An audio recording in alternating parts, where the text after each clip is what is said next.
memperkenalkan diri.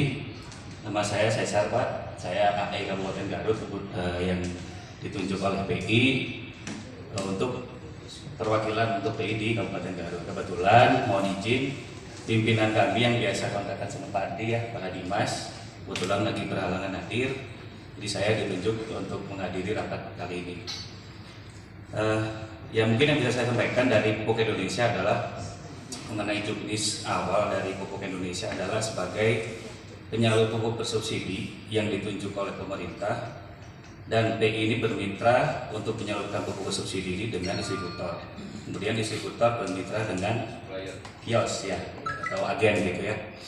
Kemudian PI menyalurkan pupuk bersubsidi ini sesuai dengan angka alokasi di tahun 2023 untuk tahun sekarang yang beracuan ke angka e-alokasi ya. Jadi bukan lagi dengan dasar untuk yang tahun kemarin. Kalau kemarin kan IRDKK, kalau sekarang udah ada e-alokasi. Jadi kemungkinan untuk jatah atau yang seharusnya kebutuhan petani itu yang sesuai real adalah IRDKK, pasti jadinya lebih sedikit, betul, karena mengacu kepada peraturan dari Kementerian Pusat, sehingga mengacunya pada e-alokasi. Mungkin tadi beberapa yang disampaikan juga, banyak petani yang mungkin tahun kemarin jatah mau di kartu tani, yang tahun kemarin belum ada di Tipabes, misalkan dapatnya misalkan 5 kintal, sekarang bisa jadi 50 dan sebagainya. Nah itu karena kebijakan tersebut, makanya dari BI sendiri mungkin diturunkan ke bawah ke distributor dan ke kios, mungkin untuk pembagian pupuk bersubsidinya mungkin agak pasti berkurang dari alokasi yang harusnya didapat di tahun kemarin. Kemudian yang terkait tahun ini, mungkin dari pertengahan tahun kemarin juga di Kabupaten Garut sudah ada kebijakan untuk penggunaan kartu tani. Ya ini juga salah satu hal yang mungkin dari PI sebenarnya kami setuju dengan menggunakan kartu tani. Cuman kami dari PI juga ada yang ngeganjel Pak, Bapak Ibu sekalian. Jadi mungkin tadi sudah banyak dibahas juga dari pihak bank. Karena kita sendiri menyalurkan pupuk bersubsidi itu kalau misalkan menggunakan kartu tani, sedangkan pendistribusian kartu tani ke petani sendiri masih belum optimal. Bagaimana menutupi kebutuhan yang seharusnya petani itu yang tadi disampaikan tidak bisa nanti gitu ya, tidak bisa ditahan. Sedangkan pendistribusian kartu tani sendiri masih belum optimal. Yang satu, yang kedua tadi disampaikan Pak Adi juga terkait penggunaan Tipabes. Untuk penggunaan Tipabes yang tahun sekarang adalah acuannya e-alokasi kembali lagi. Jadi setiap alokasi petani tidak sebesar di alokasi yang tahun kemarin yang mengacu pada IRDKK.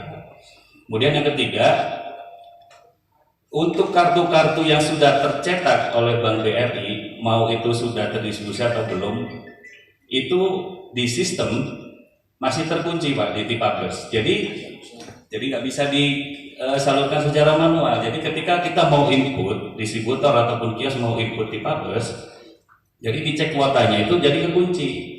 Jadi yang benar-benar terbuka itu adalah ini petani yang memang belum tercetak oleh Bank BRI. Itu yang masih bisa peluang kita Tipabes. Sedangkan yang sudah tercetak, mau itu mungkin konfirmasi dari Bank BRI sudah dibagikan ataupun mungkin masih di bank, itu sudah tidak bisa kita Tipabeskan gitu. Nah itu mungkin salah satu yang jadi kendala untuk dari Pupuk Indonesia. Mungkin nanti dari distributor mungkin ada yang menambahkan. Terkait masalah harga nih.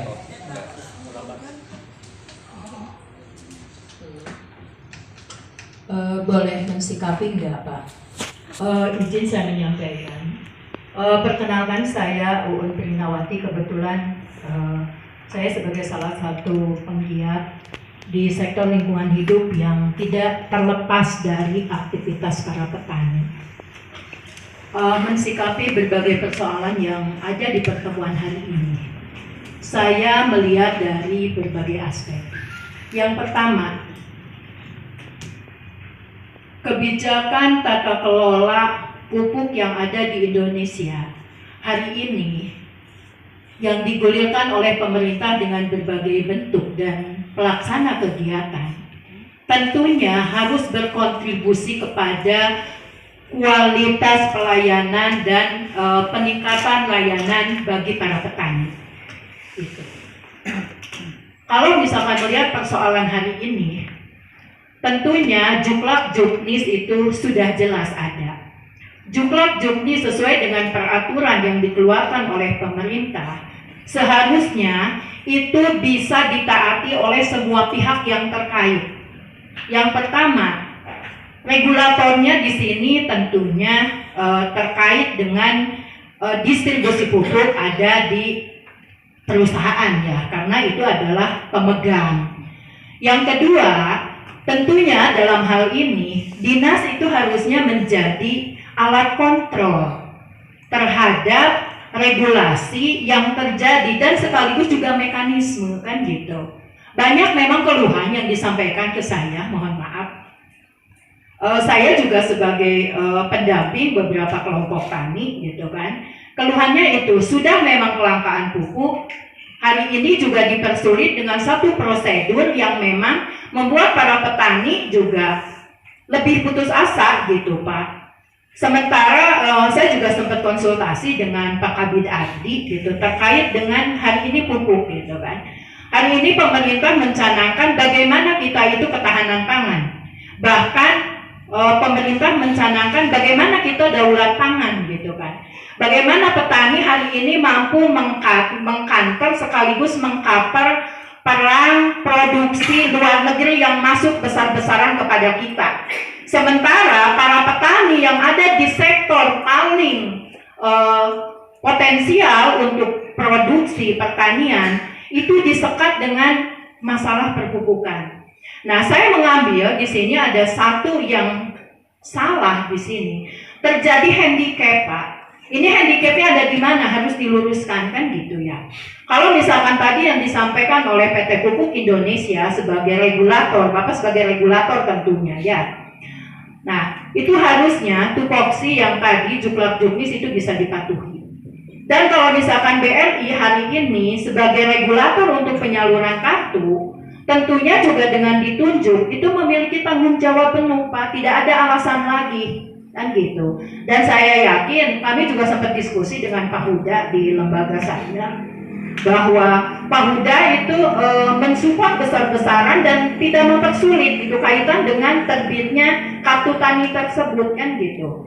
Nah di sini juga ada Indah, terima kasih Pak Kadis. Ini juga mungkin di lembaga perlindungan konsumen bisa turut tampil gitu kan, karena para petani ini jelas-jelas hari ini kalau misalkan pupuk itu dibatasi tidak masalah, karena itu keterkaitan kalau kata Pak Kabid ini terkaitan dengan ketersediaan gitu kan, suplainya itu lebih kecil dibanding kebutuhan, sehingga memang akan terjadi satu jarak kan gitu ya. Nah tapi kalau misalkan dengan regulasi Kurtani ini bahkan menghambat terjadinya distribusi itu yang menjadi. Saya perwakilan dari distributor Fajar Perkasa Utama atau FPU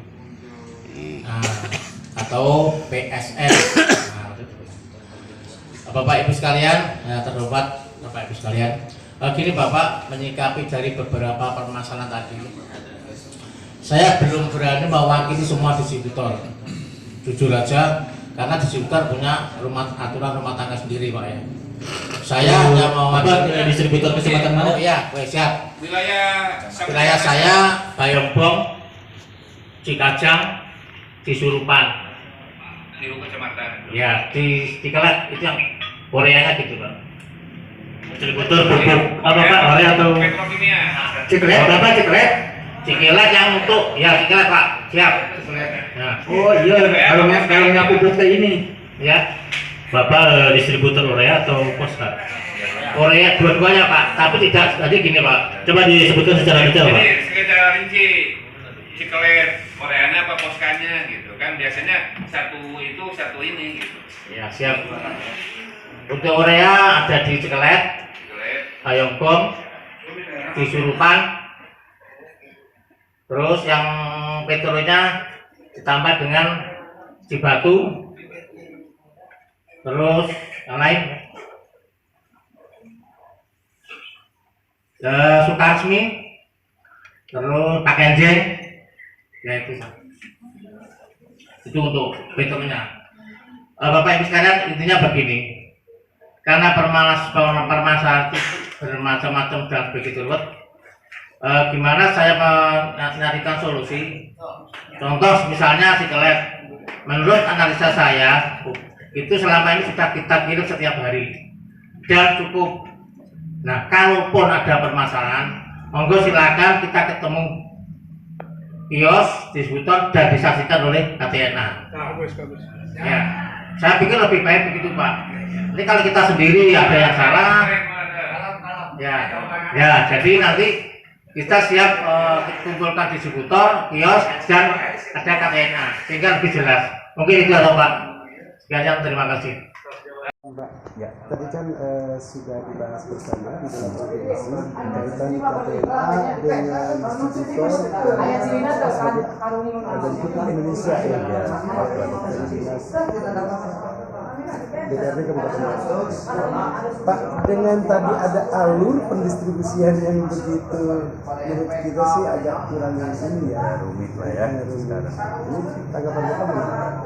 Jadi sekarang kalau dari Pupuk Indonesia sih kita seharusnya kan hanya sebagai penyalur pupuk ya yang ditunjuk oleh pemerintah untuk menyalurkan pupuk bersubsidi terutama di Kabupaten Garut. Jadi untuk itu kita melakukan penyaluran pupuk bersubsidi secara aturan. Kita berkoordinasi dengan dinas, terutama yang secara alokasi ya.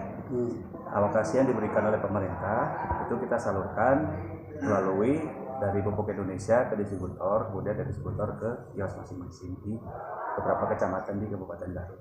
Pak, terkait gudang lini Pupuk Indonesia itu sendiri, khusus yang di Garut Selatan Pak ya, ini kan adanya di Kecamatan Cikelet. Ya. Nah sementara tadi ada warga masyarakat yang dari KTNA sendiri tadi menyatakan bahwa pupuk itu tidak ada isi fisiknya.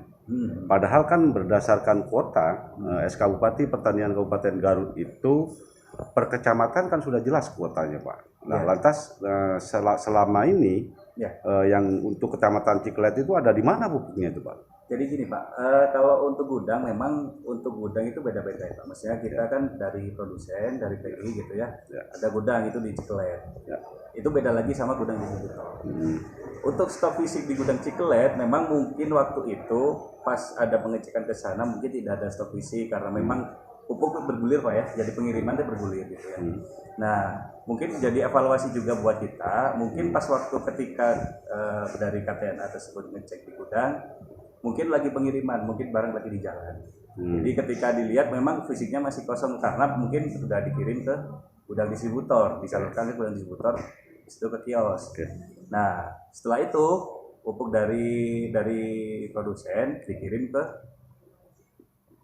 gudang tersebut di Cikelet, Pak. Oke, untuk distributor sendiri, Pak ya, untuk distributor sendiri, ini kan yang menentukan bahwa dia itu resmi menjadi distributor atau tidaknya, menurut keterangan dari Dinas Pertanian, ini kewenangannya ada di PI, ada di Pupuk Indonesia. Verifikasinya seperti apa nih Pak?